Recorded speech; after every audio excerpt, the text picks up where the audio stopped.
Welcome back, Saber fans. Tony here from RotJ, and today another review for you. If you're new to the channel, I do install, repair, and review these sabers, so please like, comment, and subscribe. I also have a website, RotJsabers.com, where you can find my finished products and sound fonts. So if you're interested in that, please check out the link in the description below. So here is a part 2 for my MHS custom build that I had. If you haven't seen my part 1, definitely go check it out. I talk about my original design for this hilt and the process that I kind of went through, and I'll probably post pictures here and there to talk about like also the progression if you missed out in the first video, but going more in depth, of course. Now this is my custom saber. This is my own saber. I was thinking about doing it, getting the high ground and using it as my personal saber, but it just wasn't the same. I've had so many sabers that I've come across either to install or to in my own collection that I've either gotten rid of or kept or decided to keep switching up because I wasn't quite the saber feel I wanted. With this saber, I was able to, with the new thin neck system through the MHS, I was able to go and make my own hilt. Now, it's changed up over the years. I had a V1 design, I had a V2 design, I designed, most of my hilts were Obi-Wan inspired and looked very, old and classic and basically just an Obi-Wan hilt with a few modifications. And that's actually a lot harder to do than just have an Obi-Wan lightsaber and just have, certain mods. And so, like a choke point on a grip section or whatever. And so then it modified and had like a Jedi Fallen Order grip and all that jazz. And so it was very, very nice to kind of go through and make my own. Now, my original one that I had made physically was the one that Nerf Herder Customs had done weathering and stuff on. And I've had a review, I've installed it, all that jazz. Definitely go check it out. It'll probably differ a bit, but some of those aspects do remain true with this hilt.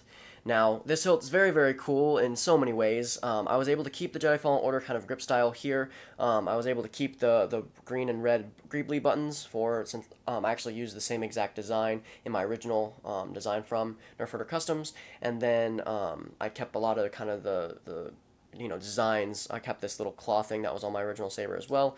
And so it was very, very cool. Now, basically what I wanted here is I wanted a choke point, which you can kind of see my newer design, is I wanted a choke point, and then I wanted a Jedi Fallen Order kind of grip, and then an Obi-Wan pommel. Now, I did end up changing my mind about the Obi-Wan pommel because I don't know, I didn't really think it fit my character. As my character, I'm a Mandalorian Jedi, post-Imperial, and so I wanted it to kind of be like he had, because post-Imperial lightsabers, in general, the only thing that we know for light side was mainly the Graflex and Obi-Wan Kenobis and Luke's. Majority, 2/3 of those are thin necks, and so I was like, well, majority of those lightsabers that are going to be made post-Imperial, in my mind, were going to be thin necks. And, referencing Jason Solo and Anakin Solo, all those characters where their lightsabers are very thin neck, but also different in their own way. And so to me it made sense that that saber would have a thin neck and then have, extra like scrapped parts. Now this saber isn't quite done. I would rather weather it more a bit and make it look kind of like a V2 a bit. I did end up acrylically painting inside the grip section here just to give it some type of weathered look, and of course Nerf Herder Customs had weathered this ring here. I did add a tri-ring since the last time. I did have a Covertech on here originally, and I might add a Covertech better for cosplaying reasons and putting on my belt. I trust a Covertech more than a D-ring, but for post-Imperial, a D-ring would make more sense. And so, yeah. Now, this saber, I did end up 3D printing it and designing my own chassis for it. I have a KR Sabers Echo Obi-Wan blade plug, the extra blade plug that wasn't used for it. Again, custom design chassis. I'll probably go back and make more little greeblies and light-ups, pulsing stuff, much like Nerf Herder Customs has done. It took 15 hours to print this chassis, and it took a little bit of training to design one and use the calipers correctly. The original one I printed, I wanted a bigger battery in there, and it didn't quite work because of the design and size, and so I ended up redesigning it so it had the normal 18650 lithium battery.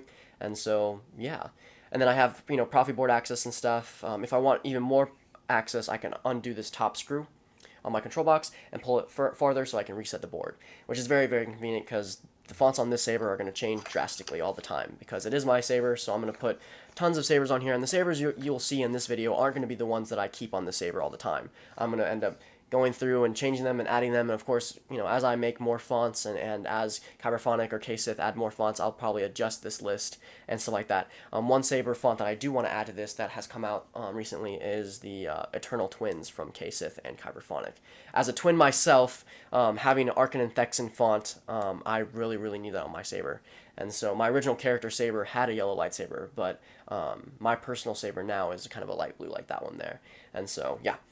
So we'll take off this MHS thin neck system. I thought I'd talk about that for a bit. It's very, very sturdy. I was very surprised putting the blade swinging around. I'm very comfortable with this being pretty sturdy. I wouldn't say it's steel neck sturdy. I'd say it's more K4V2, OWK4 aluminum brass sturdy. And so it definitely can take a few hits, but definitely not, of course, with any thin neck, spar worthy. And so, yeah. It's a very, very loud saber. I actually might turn it a bit louder, depending on, how I'm feeling. It is very, very loud off the bat. Again, a lot of blade depth with this MHS emitter. This Luke one actually has more depth than the Ben Kenobi one. I was going to use the Ben Kenobi styled emitter for this saber, but it read the specs on it and stuff, and it was like, it's like 0.62 depth, not 7 or something. And I was like, I don't know. They even talked about like how much blade depth you'd have with the connector in there. Now for mine, I didn't want anything too fancy, so I decided to do an Echo connector from stock, and then of course I'll put the blade in real quick. Now again, a lot of blade depth, but also it has 3 retention screws, which is absolutely crazy. And so I tighten these suckers as much as possible to maximize blade depth. But with them being 3, I have to basically time them correctly so that I can put the emitter on. Now, one thing that I didn't like compared to other thin neck sabers is majority of them have the emitter ring right up top, right? That can come off, like the Monval Heroes and the high ground there. But this one has this much threading. It's almost an inch of threading. And so putting on and off the emitter cap is a lot harder to do sometimes than I'd want it to be, and it takes a lot longer. And so... And also, what's really weird too is that the threading here is backwards. It's backwards, so you gotta basically go counterclockwise or left to screw this thread in, which is interesting to me.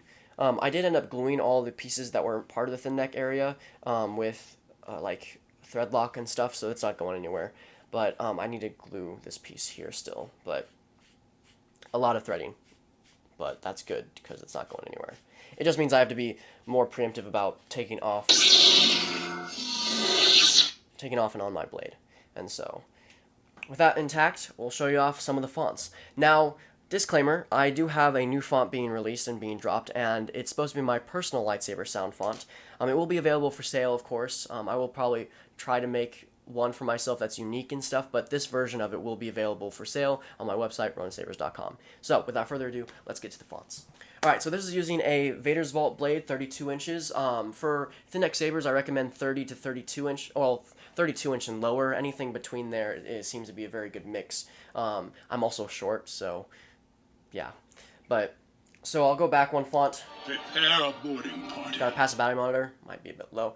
The first font here is the custom font that I made for myself for this lightsaber for my character, Cyrus of Ronin, of the Ronin Crusade.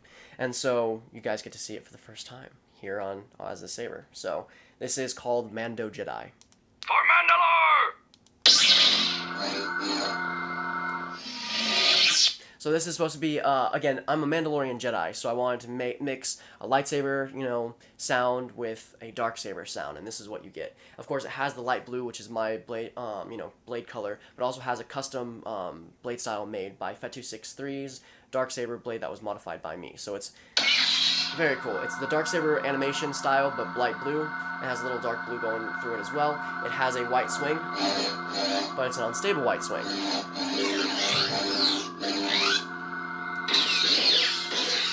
Mando blasters. The smooth swing I wanted to be a original trilogy mixed with the dark saber. Same with the hum. Clashes. Lock up.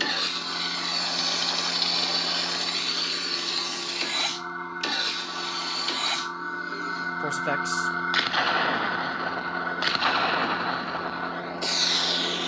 Jetpack.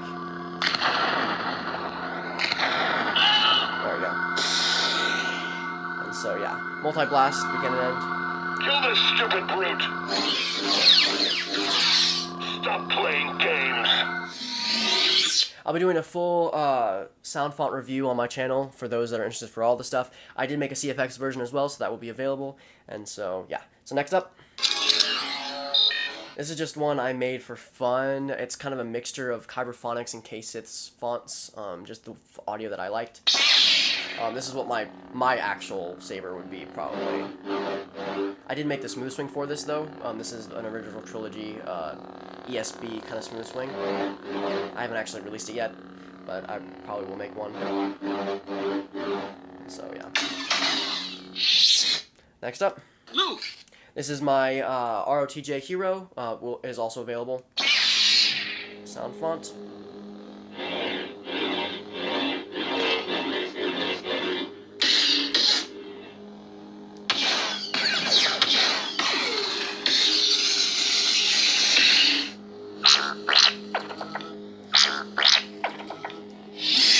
This has all the versions of my RotJ Hero. I probably will change that, so it only has one version. My will. Imperial troops have entered the base. Imperial troops have entered... This is my modern saber. This is original trilogy blue lightsaber sound font.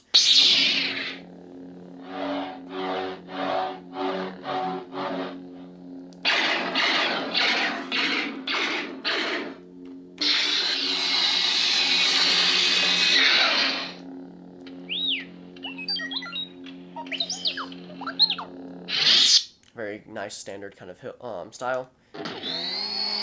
Majority of the fonts on this saber are mine that I've created, mainly because you know, it's nice for me to have my own fonts on my saber because I can hear them, mess around with them, and just kind of, you know, appreciate them. Because normally I make the sound fonts for myself, and you guys kind of benefit because I put them up for sale, you know, because I make majority of these fonts for myself and for the Hilt, and so it's nice to know. This is one of my favorites. This is the Durnfire font.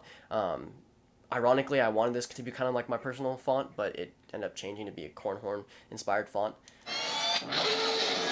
But, yeah, so majority of the fonts on here are my personal one.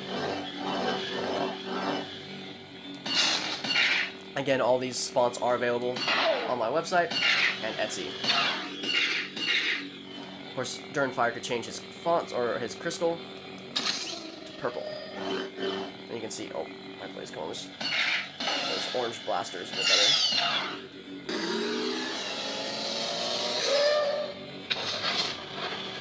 So yeah. Nice. Naboo Jedi.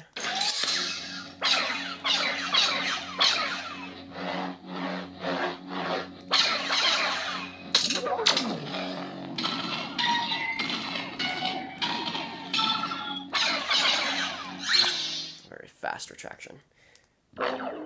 This is G-Fob.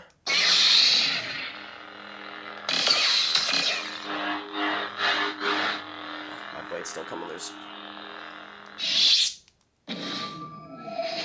This is B-Fob.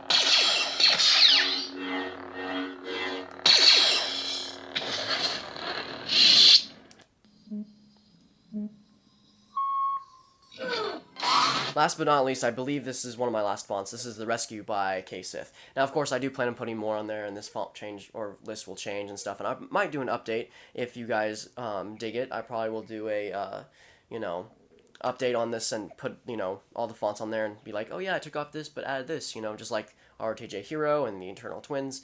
This is definitely going to stay on there, though. This is the Rescue.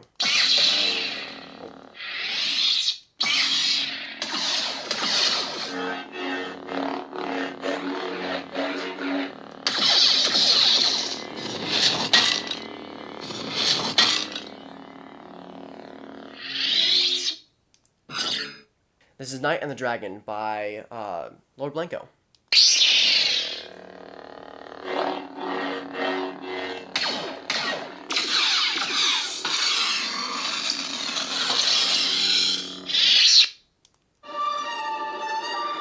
This is, was it OB4 by Kyberphonic.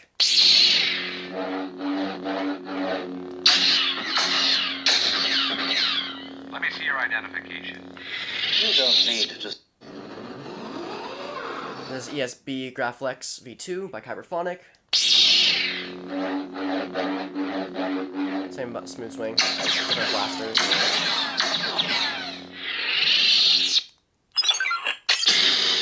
This is the Crazy Hermit by Kyberphonic. Love the blasters on this one.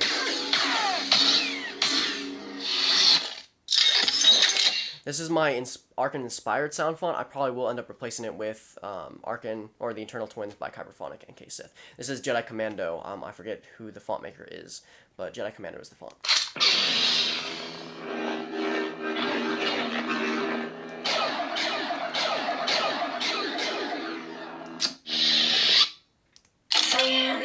JFO Survivor Cyan.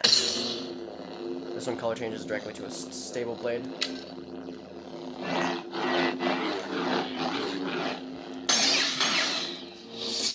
Prepare a boarding party. And last but not least, you got your passive battery monitor and of course the party blade. Blue.